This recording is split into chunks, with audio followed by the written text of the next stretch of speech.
Frodo saved the whole of Middle-earth. The ring is destroyed. The darkness Sauron carried for so long is finally gone for good.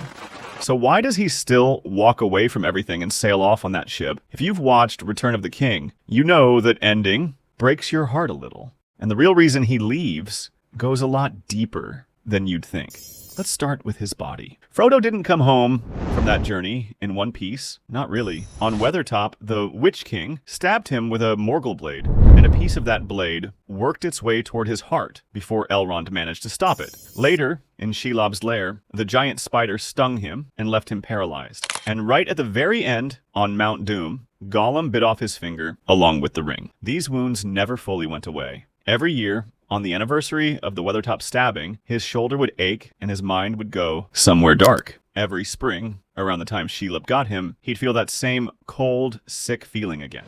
So physically, Frodo was never really healed. He was just getting by. But the deeper wound wasn't physical at all. It was what carrying the ring did to his mind and his spirit.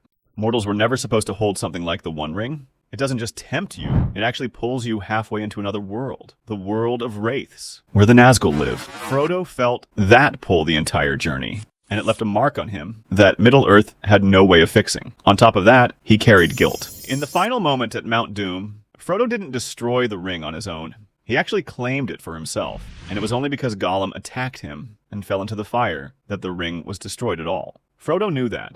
He knew he hadn't finished the task, the way everyone expected, even though what he'd already survived was more than enough. That's a heavy thing to live with quietly.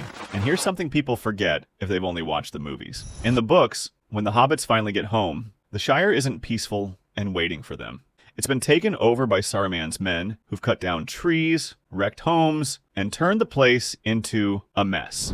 Frodo and his friends actually have to fight to take their own home back. So even after everything Frodo went through in Mordor, he comes back to find his own front yard destroyed too. Once the Shire is finally restored, life slowly goes back to normal for everyone else. Sam gets married to Rosie. Merry and Pippin become local legends, throwing their weight around and enjoying the attention. But Frodo just fades into the background.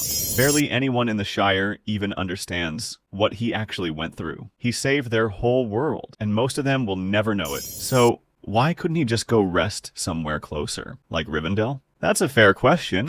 Rivendell is peaceful, it's beautiful, and it's protected by magic, but it's still part of Middle-earth. And the kind of wound Frodo had wasn't the kind that peace and quiet could fix. His pain was spiritual, tied to a power that came from beyond this world. Only the Undying Lands, Valinor, had the ability to heal something that deep.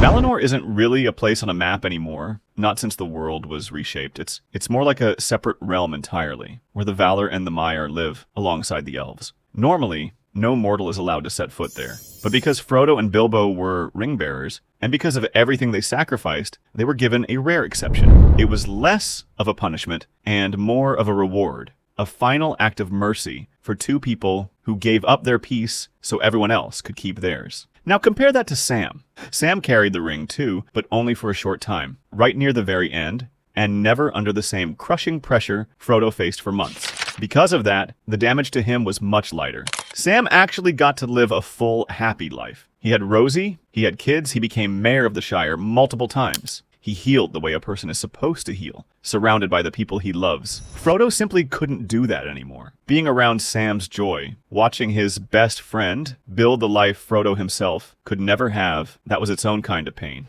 In the end, even Sam eventually sailed west too, but only decades later, after Rosie passed away and his children were grown. He earned his place there in his own time, on his own terms. There's also a quieter reason behind all of this, and it comes from Tolkien's own life. He fought in World War I and lost almost all of his close friends. He knew firsthand what it was like to survive something terrible and come home to a world that had moved on without you. Frodo's story mirrors that experience closely. It's not really about magic swords or dark wizards. It's about a soldier coming home changed and realizing that some wounds simply don't heal where they were made. So in the end, Frodo doesn't leave because he stopped loving the Shire. He leaves because the Shire and Middle-earth as a whole could never give him back what the journey took from him. Valinor was the only place left where he could finally put that burden down.